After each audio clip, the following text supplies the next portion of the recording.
अस्सलाम वालेकुम, आप देख रहे हैं RNN न्यूज और मैं हूं नाइला भट्टी। शामिल करते हैं आज की अहम खबरें। लोधरा से आपको अपडेट करेंगे। हसनैन नसीर की रिपोर्ट के मुताबिक वेल्डन CCD लोधरा गुज़िश्ता दिन थाना सिटी दुनियापुर की हदूद राहगीर को दौरान वारदात फायर मारकर जख्मी करने वाला खतरनाक डकैत हलाक। क्राइम कंट्रोल डिपार्टमेंट लोधरा की टीम ने 15 सितंबर को ठट्टा रोड ट्रक 341 WB में कार्रवाई करते हुए मुसल्ला डाकू मोहम्मद शकील वल्द अब्दुल लतीफ, जो मुतअद्दिद मुसल्ला डकैती और मवेशी मंडियों की वारदातों में मुलव्विस था, पुलिस मुकाबले में हलाक कर दिया गया। कार्रवाई के दौरान डाकू ने पुलिस पर फायरिंग की, जिसके जवाब में CCD ने हिफाजत खुद इख्तियारी के तहत जवाबी कार्रवाई की।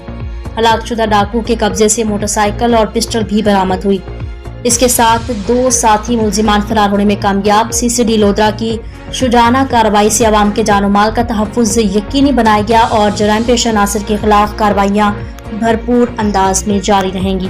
अब तक के लिए इतना ही। मज़ीद खबरों और अपडेट से बाखबर रहने के लिए देखते रहें RNN न्यूज।